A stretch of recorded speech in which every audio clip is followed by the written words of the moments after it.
और काबिल मुबारकबाद हैं वो लोग जो बेटियों की विलादत पर खुशी मनाते हैं, वरना आज के ज़माने में कहाँ कोई बेटी की विलादत पर खुशी मनाता है। मर्द तो मर्द, औरतें भी सोचती हैं कि काश बेटा हो गया होता, है ना। मैं कहता हूँ कि अगर तुम्हारी विलादत पर भी जो औरतें ऐसा सोचती हैं कि काश बेटा हो गया होता, उनकी विलादत पर भी उनकी माँ ने गम का इजहार किया होता तो है ना सोचने की बात। लेकिन बड़ी अफसोस की बात है। बहरहाल दूसरे कौम के लोग भी कहते हैं कि कौम मज़हब इस्लाम में बेटियों को इज्जत नहीं दी जाती, बेटियों को मर्तबा नहीं दिया जाता, पर्दे में रखा जाता, ये किया जाता है, वो किया, तमाम तर बातें आज हम और आप जो है सुन्नी सही उल अकीदा मुसलमान ये जलसे सजा करके और ये जश्न आराइयाँ करके बता देते हैं कि सुनो अबे ओ बातिल जमात, तो तुम्हें क्या लगता है कि हम बेटियों को बोझ समझते हैं? तुम्हें क्या लगता है कि बेटियां हमारे सर पे जो है एक बोझ बन करके आती हैं? नहीं, अल्हम्दुलिल्लाह ताला हम नबी के नाम लेवा है, और उस नबी के नाम लेवा है कि जब बेटियों को जिंदा दफन किया जा रहा था, ऐसे पुरफितन दौर में वो नबी आया था जहां बेटियों को मनहूस समझा जाता था। ऐसे दौर में मेरा नबी पैदा हुआ था और आने के बाद अपनी बेटी को सीने से लगा करके दुनिया वालों को पैगाम दे दिया कि दुनिया वालों, आज के बाद से बेटियां सामत नहीं समझी जाएंगी, बल्कि आज की तारीख से बेटियां खुदा की रहमत समझी जाएंगी। दुनिया का कौन सा ऐसा धर्म है जो मुझे बता दे कि बेटियों और औरतों को इस कदर मकाम और मर्तबा देता है जितना इस्लाम ने दिया है कोई मजहब? मैंने कई एक मजाहिब को पढ़े हैं अल्हम्दुलिल्लाह ताला, लेकिन जितना मर्तबा मजहब इस्लाम ने दिया है, जितनी इज्जत हमारे और आपके सरकार ने दी है, उतना किसी और मजहब में मिला ही नहीं। हाँ, पता है मेरे नबी ने कितना ख्याल रखा बेटियों का। फरमाया कि ऐ लोगों, जब तुम घर पे जाया करो तो 3 बेटियां हो और इकलौता बेटा हो। आप समझ सकते हैं कि इकलौता बेटा हो या बेटी, उसकी कितनी मोहब्बत होती है, दिल में होती है ना। जो एक हो, जिसकी तादाद कम हो और जिसकी ज्यादा हो, कम की तादाद जिसकी होती है उस पर मोहब्बत ज्यादा रहती है ना।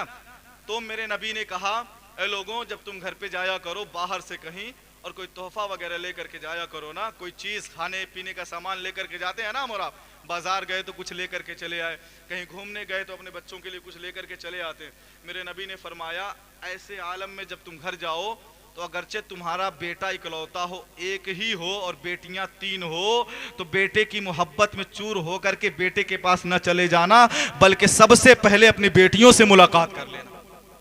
किसने इतना ख्याल किया है? किस मजहब में इतनी बारीकी के साथ बताया गया? यहीं तक नहीं, जनाब दहिया कल्बी एक सहाबी रसूल हैं, बड़ी हसीनो जमील थे, बड़ी खूबसूरत थे जनाब दहिया कल्बी। वो मेरे आका करीम सल्लल्लाहु अलैहि वसल्लम एक दफ़ा गुजर रहे थे, उन्होंने देखा जनाब दहिया कल्बी को, बड़ा खूबसूरत, बड़ा हसीनो जमील चेहरा, इतना प्यारा कि जो देखे वो देखता रह जाए। जो देखता था वो मुड़ मुड़ करके देखता था, जो देखता था वो पलट पलट करके देखता था। मेरे आका ने जब देखा, कहा अल्लाह का इतना प्यारा बंदा, इतना खूबसूरत हसीनो जमील बंदा ये जहन्नम में चला जाए, ये मुझसे गवारा न होगा। कुरान ने कहा, लक़द जाअकुम रसूलुम मिन अनफुसिकुम अज़ीज़ुन अलैहि मा अनित्तुम हरीस, वो हमारे हरीस हैं। मेरे नबी ने जब देखा दहिया कल्बी के हुस्न जमाल को तो उनके पास गए और जा करके कहते हैं, ए नौजवान, तुम बड़ी हसीनो जमील हो, बड़ी खूबसूरत हो, बहुत ही प्यारे हो, अल्लाह तबारक व तआला ने तुम्हें एक बेमिसाल हुस्न दे करके दुनिया में भेजा है। मैं चाहता हूँ कि तुम मेरा कलमा पढ़ लो और मज़हब इस्लाम में आ जाओ, ताकि कल क़याम महशर में मैं तुम्हें जहन्नम की आग से बचा लूँ। अज़ीज़ान मिल्लत इस्लामिया, जैसे ही दहिया कल्बी ने इतनी बात को सुनी ना, अपने चेहरे को झुका लेते हैं, अपनी गर्दन को झुका लेते हैं और झुका करके अपने घर का रुख कर लेते हैं, चले जाते हैं। लेकिन मेरे नबी के दिल में मलाल था कि इतना हसीनो जमील अल्लाह का बंदा ये जहन्नम में जले, मुझे गवारा न होगा, ये जहन्नम में जले, ये मुझसे देखा ना जाएगा। मेरे नबी ने फौरन अपने हाथों को दुआ के लिए उठाया है अजीज़ान मिल्लत इस्लामिया, और दुआ में ये अल्लाह तबारक व तआला की बारगाह में ये फरियाद रखा है, ऐ परवरदिगार आलम, तो दहिया कल्बी को, तो इस नौजवान को मज़हब इस्लाम के रहमतों के साए तले ला दे, मज़हब इस्लाम में दाखिल फरमा दे। मेरे नबी घर को आए हैं, अपने दौलत खाने पर आए हैं, और जब मेरे नबी घर पर आए हैं, अभी सुबह का सवेरा नहीं निकला है, इतने में दरवाजे पर दस्तक होती है, और दस्तक देने वाला वाला कोई और नहीं था, वही हसीनो जमील आदमी था, वही खूबसूरत नौजवान था। अजीजान मिल्लत इस्लामिया, मेरे नबी ने दरवाजे को खोला है। सहाबे किराम का अंदर मजमा लगा हुआ था, सहाबे किराम का एक हुजूम था। वहीं पर जनाब दहिया कल्बी भी आते हैं और जैसे ही दहिया कल्बी आते हैं, मेरे नबी ने अपने चादर मुबारक को अपने बदन से उतारा है और उतार करके बिछा दिया है, उतार करके जमीन पर बिछा दिया है और कहते हैं कि ऐ दहिया कल्बी आओ यहाँ पर बैठ जाओ। अजीजान मिल्लत इस्लामिया, जैसे ही दहिया कल्बी ने देखा है कि नबी ये रहमत ने अपने चादर ततहीर को यहाँ पर बिछा रखा है, अपने चादर मुबारक को यहाँ पर बिछा दिया है, जनाब दहिया कल्बी उठते हैं और उठा करके कहते हैं कि ऐ मदीने वाले आका, ऐ अल्लाह के सच्चे और पक्के नबी, ऐ मोहम्मद इब्ने अब्दुल्लाह, ये चादर जो है इसकी जगह मेरी कदमों के नीचे नहीं है, ये चादर जो है इसकी जगह मेरे नीचे नहीं है, बल्कि इस चादर की जगह मेरे सर और आंख पर। फरमाया इस चादर की जगह मेरे कदमों के नीचे नहीं, बल्कि मेरे अपने सर पर रख लेते हैं और सर पर रखने के बाद फिर दे देते हैं। उसके बाद सहाबे किराम का शॉर्टकट करके जल्दी करके मैं वाकया मुकम्मल करूंगा, फिर उसके बाद इंशाअल्लाह अपनी तकरीर पे आऊंगा। अजीज़ान मिल्लत इस्लामिया, उन्होंने उठाया और चादर को दे दिया और चादर को देने के बाद वहां पर बैठ गए। तमाम तर सहाबे किराम बैठे हुए थे। कुछ देर गुजरता है, जनाब दहिया कल्बी ज़ारो क़ितार रोने लगे और इतना रोए कि जिसका हद्दो हिसाब नहीं। इस कदर हिचकियां भर भर के रो रहे थे। मेरे आका ने कहा, ए दहिया क्यों रो रहे हो, आखिर बात तो क्या है, बताओ तो सही, क्यों इस कदर रो रहे हो, इस कदर दर्द भरे अंदाज में रो रहे हो। जनाब दहिया कल्बी ने कहा, आका बस अपने गुनाहों पर नादिम हूँ, बस अपने गुनाहों पर शर्मिंदा हूं, अपने गुनाहों के बारे में सोच करके रो रहा हूं। अजीज़ान मिल्लत इस्लामिया, जैसे ही दहिया कल्बी ने ये बात कही ना, अल्लाह तबारक व तआला की जानिब से अल्लाह का फरिश्ता आता है, जनाब जिब्राइल अमीन आते हैं और आकर के कहते हैं कि ऐ मेरे प्यारे नबी, ऐ अल्लाह के मुकद्दस नबी, जनाब दहिया को बता दीजिए कि आज तक वो अपने गुनाहों पे रोते रहे, आज तक उन्होंने जितने भी गुनाह किए हैं उन सब गुनाहों को अगर इन्होंने अपने निगाहों के सामने रख करके अल्लाह की बारगाह में सच्ची पक्की तौबा कर ली और इस पे शर्मिंदा है, तो कि गवाह हो जाए कि इंशाअल्लाह तबारक व तआला, अल्लाह तबारक व तआला इनके तमाम तर गुनाहों को माफ कर देगा और जन्नतुल फिरदौस में बेहतरीन मकाम अता फरमाएगा। जैसे ये पैगाम सुना, आका ने बताया, दहिया देखो अल्लाह का फरमान भी आ गया, अब क्यों रो रहे हो, उन्होंने तौबा कर ली है, ईमान ला लिए। कहा हुजूर बहुत बड़े बड़े गुनाह किए हैं। कहा बताओ तो सही। कहा हुजूर मैं एक कबीले का सरदार था, मैंने गालिबन 70 बेटियों को जिंदा दफन किया था दौरे जहालत में।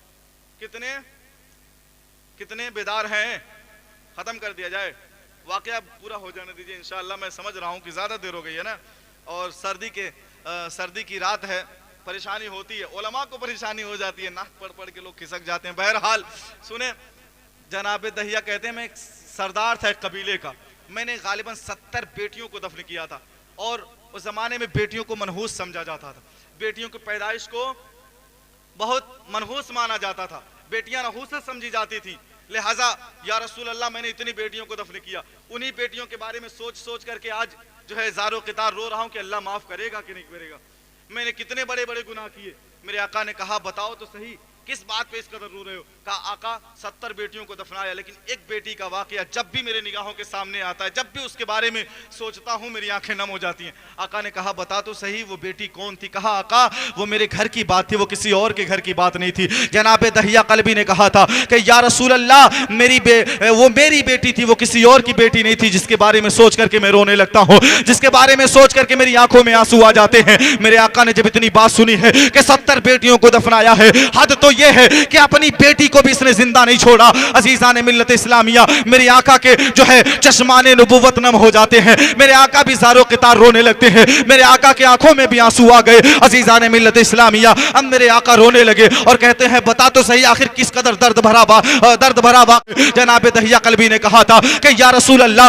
एक दफा मैं तिजारत के लिए बाहर गया था, लेकिन या रसूल अल्लाह जब मैं बाहर गया था उस वक्त मेरी बीवी हमल से थी, और आका जब मैं बाहर था अभी मैं तिजारत में मशगूल था, मेरी बीवी ने एक औलाद को जन्म दिया था और वो औलाद बेटी थी। मैंने अपनी बीवी को ये नसीहत करके गया था, मैं अपनी बीवी को ये बता करके गया था कि देख अगर बेटा हुआ तो उसे जिंदा रखना, उसे नाज़ो अंदाज से पालना, लेकिन अगर बेटी हुई तो उसका गला घोंट करके मार देना, उसका गला दबा करके मार देना, उसे जमीन में जिंदा दरगोर कर देना, उसे कत्ल कर देना। अल्लाहू अकबर। अजीज़ान मिल्लत इस्लामिया, मेरे नबी ने कहा और बता, और आगे बताता चला जा। अजीज़ान मिल्लत इस्लामिया, जनाब दहिया कल्बी कहते हैं या रसूल अल्लाह मैं बाहर ही था, मैं घर पे आया, मेरे घर में कोई ना था। मुझे ये समझने में बड़ी देर हो गई कि मैं जब भी घर पे आता था मेरी बीवी जो है वो जो जिस औलाद को जन्म दी थी वो बेटा नहीं था बल्कि बेटी थी। मैं जब भी घर पे आता था मेरी बीवी मेरी बेटी को जो है दूसरे के घर पे भेज दिया करती थी, पड़ोसियों के घर पे भेज दिया करती थी आका। लेकिन एक दिन ऐसा मामला पेश आया, मैं बाहर से घर पे आया और जैसे ही मैंने दरवाजे पर दस्तक दी, अंदर से बहुत ही प्यारी आवाज में किसी ने पूछा था कौन है, अंदर से बड़ी ही मधुर आवाज में किसी ने पूछा था कौन है, अंदर से किसी ने बहुत ही जो है मौसर आवाज में पूछा था कि बाहर कौन है।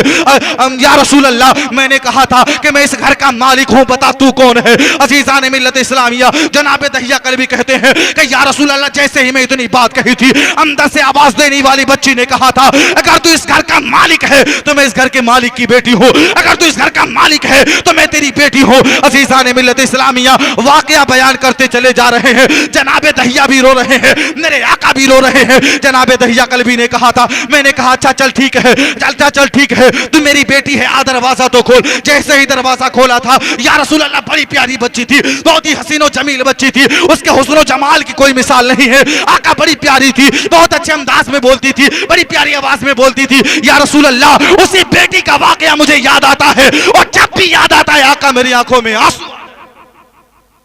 आका ने कहा बता, आगे बताता चला जा। जनाब दहिया कल्बी कहते हैं या रसूल अल्लाह जब बेटी आई और आने के बाद दौड़ करके मेरे सीने से लग गई, मैं घर में गया, अपनी बीवी से पूछा कि बता ये किसकी बच्ची है। कहा ये हमारी ही बच्ची है, ये आपकी ही बेटी है। कहा मैंने तो कहा था कि बेटी हुई तो उसे मार देना, उसे उसका कत्ल कर देना, लेकिन तूने कत्ल नहीं किया, तूने इसे जिंदा रखा, आखिर क्यों।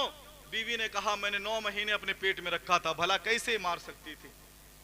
माओ की मोहब्बत यकीनन जो है बेमिसाल हुआ करती है। अज़ीज़ान मिल्लत इस्लामिया मैंने 9 महीने पेट में इसको जगह दिया था, 9 महीने इसको पाला था, एक झटके में कैसे मार देती। मैंने तो सोचा था कि इसका गला घोट दूं, मैंने अपने हाथ को बढ़ाया, लेकिन मेरे दिल में यह ख्याल आया कि कल आगे चल करके माओ का इतिहास लिखा जाएगा, माओ की तारीख लिखी जाएगी और जिस इतिहास में माँ की ममता की मिसालें होंगी, माँ की मोहब्बत का बयान होगा, माँ की मोहब्बत के तस्करे होंगे, उसी इतिहास में यह भी लिखा जाएगा एक माँ ऐसी डायन थी जिसने अपनी सगी बेटी को मार डाला।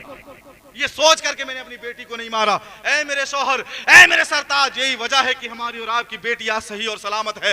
बहरहाल जनाब दहिया फरमाते हैं कि मैंने तलवार निकाला और तलवार निकाल करके अपनी बेटी की तरफ बढ़ा था कि आज इसे मार डालूंगा। इस नहूसत को मेरी बीवी मेरे घर में पाल रही है, मेरी बेटी की सूरत में बड़ी कर रही है। इतना सोच करके जनाब दहिया तलवार लेकर के बढ़े थे। फरमाते हैं मैं तलवार लेकर के बढ़ा, अभी जैसे ही आगे बढ़ा मेरी बीवी ने मेरे कदमों को पकड़ लिया था और कहा था मेरे सरताज अगर मारना चाहते हो मुझे मार डालो, अगर जान लेना चाहते हो मेरी जान ले लो, अगर काटना चाहते हो मेरा गला काट दो, अगर कुर्बान करना चाहते हो मुझे मिटा डालो, लेकिन मेरी बेटी को जिंदा छोड़ दो। अगर यही मेरी जीने का आसरा है, अगर ये न रही तो मैं जिंदा रह करके क्या करूं। कहा यही मेरी जीने का सहारा है और याद रखें अगर आज आपने इसे मार दिया तो मैं भी मर जाऊंगी।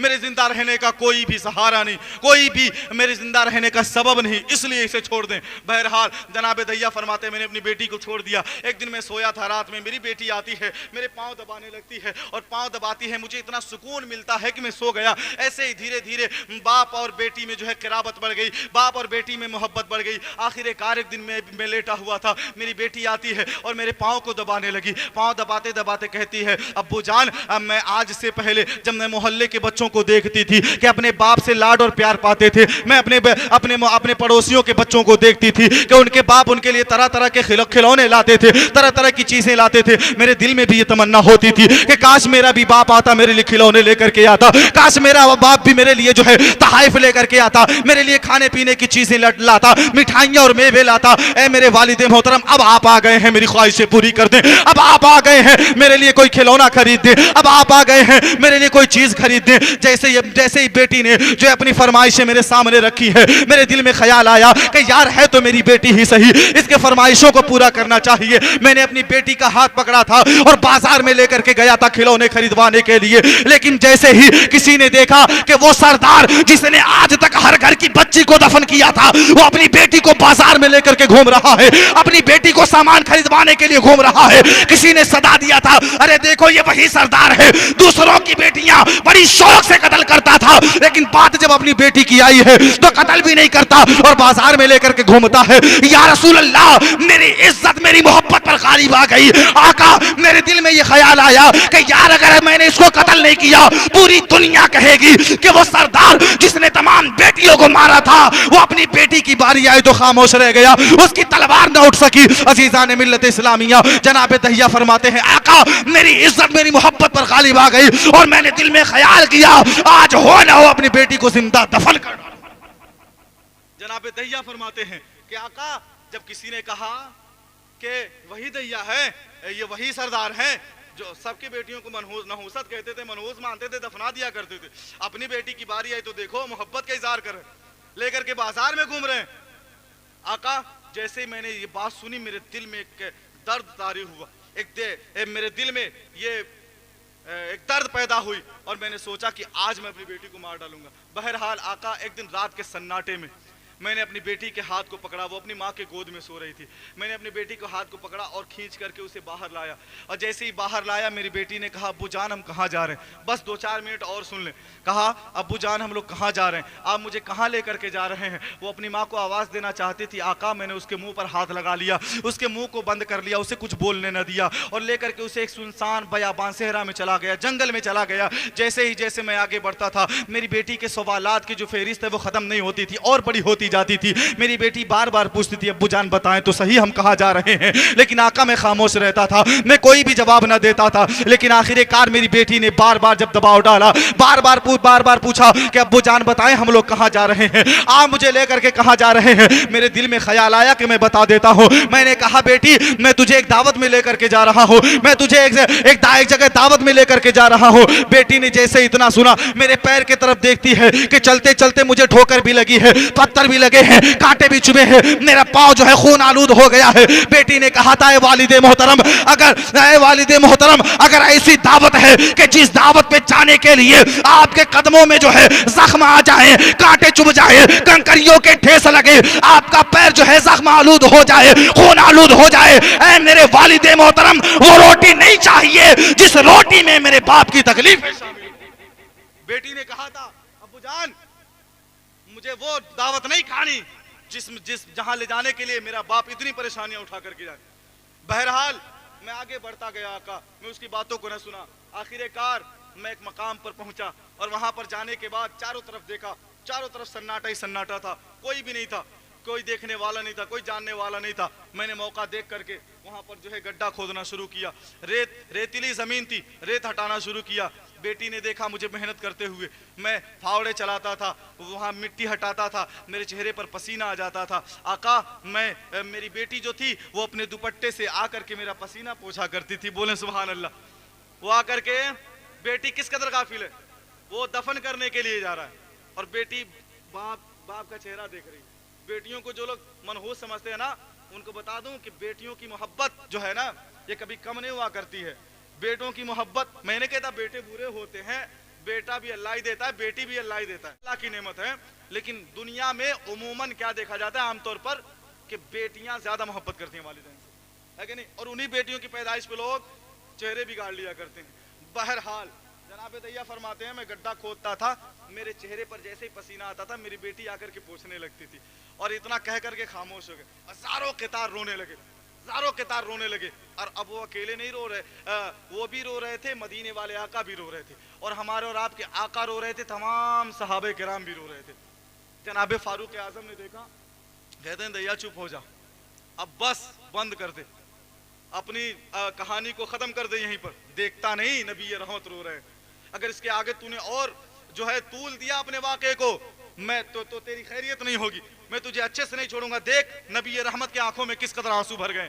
बहरहाल मेरे आका ने कहा, रोते जा रहे हैं और कहते हैं दहिया बता और आगे बता क्या कि आगे तूने उस बेटी के साथ क्या किया था, अपनी बेटी का तूने जो है क्या हाल किया था, आगे बता, उसको किस अंजाम तक पहुंचाया था। बहरहाल जनाब दहिया फिर बताने लगे, कहते हैं आका जब भी मुझे पसीना होता मेरी बेटी पोंछने लगती थी। आखिरकार जब मेरी बेटी ने देखा कि मैं थकावट का शिकार हो रहा हूँ, मैं थकान का शिकार हो रहा हूँ, मैं थक रहा हूँ, मेरी बेटी ने कहा अब्बू जान आप साइड में बैठ जाएं, मैं थोड़ा काम कर लेती हूँ। बेटी इस बात से गाफिल थी कि उसकी कब्र खोदी जा रही है, बेटी इस बात से गाफिल थी कि उसकी जो है उसको दफन करने के लिए जगह ये गड्ढा खोदा जा रहा है। बहरहाल जनाब दहिया फरमाते हैं कि आका जब गड्ढा खोदते खोदते मैं थक गया, मेरी बेटी ने कहा था अब्बू जान आप किनारे हट जाएं, मैं आपका काम कर देती हूँ। अजीज़ान मिल्लत इस्लामिया बेटी गड्ढा खोदने लगी है, बेटी खोदते खोदते काफी वक्त गुजर जाता है। बाप कहता है, जनाब दहिया फरमाते हैं कि या रसूल अल्लाह मैंने अपनी बेटी से कहा ऐ मेरी बेटी अब तू भी थक गई होगी, तू भी किनारे आ जा,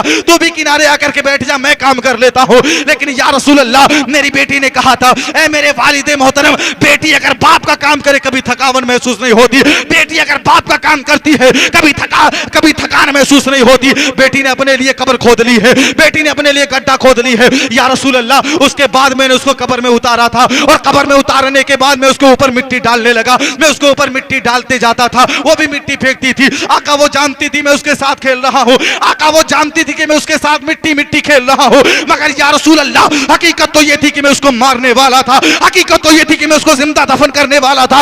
या रसूल अल्लाह मैं अपनी बेटी के ऊपर मिट्टी डालता रहा, अपनी बेटी के ऊपर मिट्टी फेंकता रहा और मिट्टी फेंकते फेंकते जब मिट्टी नाक तक पहुंची है, मेरी बेटी अब सांस नहीं ले पा रही थी। मेरी बेटी ने कहा था ए वालिदे मोहतरम अगर ये कोई खेल है तो यहीं पर बंद कर दे, क्योंकि ए अब्बू जान अब मुझे सांस लेने में परेशानी हो रही है।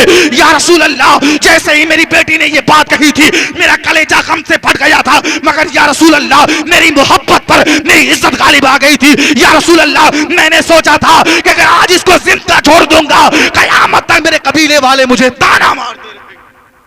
कहा आका बस ये सोच करके मैंने अपनी बेटी को मारने का एकदम पक्का इरादा कर लिया था। या रसूल अल्लाह मैं उसके ऊपर मिट्टी डालता रहा, वो कहती रही कि अब्बू जान अब तो मैं सांस भी नहीं ले पा रही हूँ, अब तो बख्श दें, अब ये खेल खत्म करें।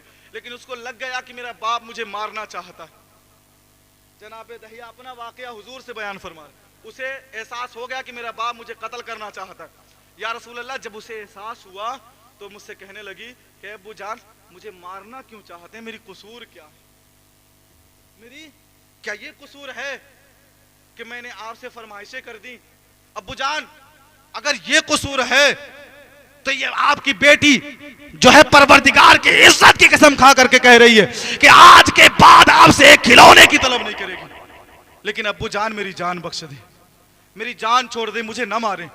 क्या ये गलती है कि जो है मैं आपके घर में पैदा हो गई? अब्बू जान मुझे इस गलती के लिए भी माफ कर दे, मैं आपको कभी अपनी सूरत नहीं दिखाऊंगी, मेरी शक्ल सूरत आपको अच्छी नहीं लगती, मैं आपको कभी भी मरते दम तक अपना चेहरा नहीं दिखाऊंगी, मैं आपसे वादा कर रही हूं। लेकिन वालिद मोहतरम मुझे छोड़ दे। जैसे ही इतना कहा ना मेरे हुजूर भी रोने लगे, तमाम सहाबा भी रो रहे थे, दरो दीवार में से पानी निकलने लगे, दरो दीवार जो वहां के थे वहां से भी पानी के कतरात और चश्मेजारी हो गए, दरो दीवार भी रोने लगे। जनाब फारूक आजम कहते दहिया चुप हो जा, क्या तू अब भी खामोश नहीं होगा? देखता नहीं आज से पहले मैंने नबी को इस तरह रोता हुआ नहीं देखा, आज तेरी वजह से मेरा नबी इस कदर रो रहा है। कुर्बान जाए अपने नबी की मोहब्बत पर। अजीजान मिल्लत इस्लामिया मेरे नबी ने कहा बता, रोते जा रहे हैं, कहा और बता।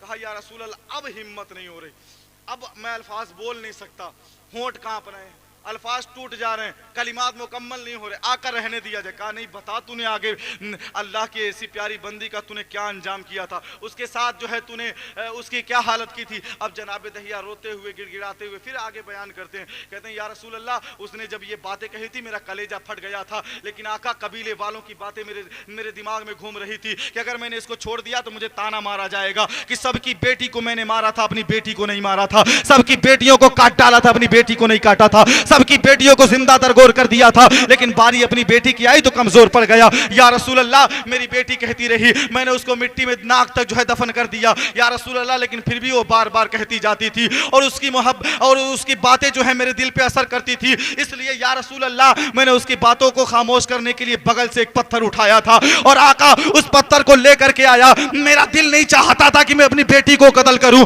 आका, मैं चाहता नहीं था कि अपनी बेटी को मारूं आका, मैं चाहता नहीं था कि अपनी बेटी का खून बहाऊं आका, मैं चाहता नहीं था कि अपनी बेटी को यहीं पर दफन कर डालूं, मगर या रसूल अल्लाह, कबीले वालों की बातें इस कदर दिल में लगी कि आका मैंने पत्थर को उठाया था और अपनी बेटी की आवाज को उसी सेहरा में खामोश कर। कहते हैं या रसूल अल्लाह, मैंने अपनी बेटी की आवाज को ऐसा पत्थर मारा कि उसकी आवाज, उसकी चीख वहीं पे दफन हो करके रह गई। अब जब इतना सुना ना, आका ज़ारो के तार रोने लगे। उसके बाद कहते हैं लेकिन या रसूल अल्लाह, बड़ी तकलीफ होती है अपनी बेटी का जब ख्याल आता है। कहा चाहते हो कि तुम्हारी बेटी तुमसे फिर से मुलाकात करे, चाहते हो कि तुम्हारी बेटी से फिर मुलाकात हो जाए। कहा या रसूल अल्लाह, ऐसा हो जाए तो मजा आ जाए। लेकिन वो जनाबे दहिया कल्बी, वो भी सहाबी रसूल थे और उस दरबार से ये जो है ये पैगाम मिला था, उस दरबार से ये ऑफर मिला था कि चाहते हो अपनी बेटी का दीदार मिल जाए, चाहते हो अपनी बेटी से मुलाकात कर लो, कि जो इशारा कर दे अली के लिए तो डूबा हुआ सूरज वापस चला आता था। उस नबी ने कहा था चाहते हो, वो नबी के निज़ाम कुदरत को चाहे तो एक पल में उलट पलट करके रख दे। अजीज़ान मिल्लत इस्लामिया, उस नबी ने कहा था, जैसे ही दहिया कल्बी ने नबी की बातों को सुना, कहा या रसूल अल्लाह, ऐसा हो जाए तो मजा आए। मेरे नबी ने कहा चलो बताओ तुमने अपनी बेटी को कहां दफन किया था। जनाबे दहिया कल्बी जाते हैं उस मैदान में, उस सहरा में लेकर के जाते हैं जहां पर उन्होंने अपनी बेटी को जिंदा दरगोर किया था, और जाकर के कहते हैं या रसूल अल्लाह आका, ये वही जगह है जहां पर मैंने अपनी बेटी को दफन किया था। ऐ मदीने वाले आका, ये वही जगह है जहां पर मैंने अपनी बेटी का खून बहाया था। आका ये वो पत्थर है जिस पत्थर से मैंने अपनी बेटी को मारा था। मेरे नबी ने जैसे ही इशारा किया, वो कब्र फटती है और उसमें से एक बेटी, एक खूबसूरत लड़की उसमें से नमोदार होती है,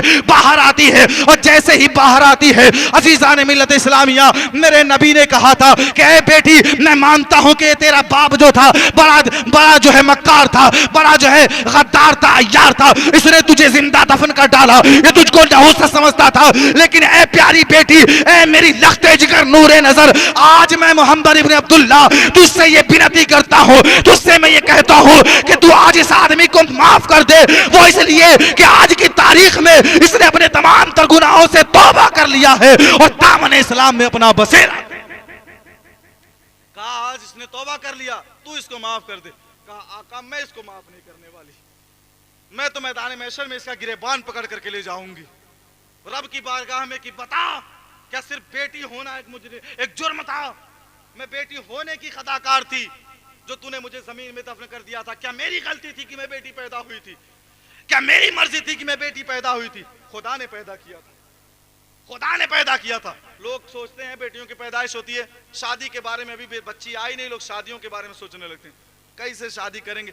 पड़ोस वाले भी मजाक उड़ाते हैं ना, बहुत जगह पे मैंने देखा है कि पड़ोस वाले उन्होंने 300 पिटिया बारी उन्होंने समझ में आई, ऐसी बातें करते हैं ना, नहीं करना चाहिए मेरे भाई।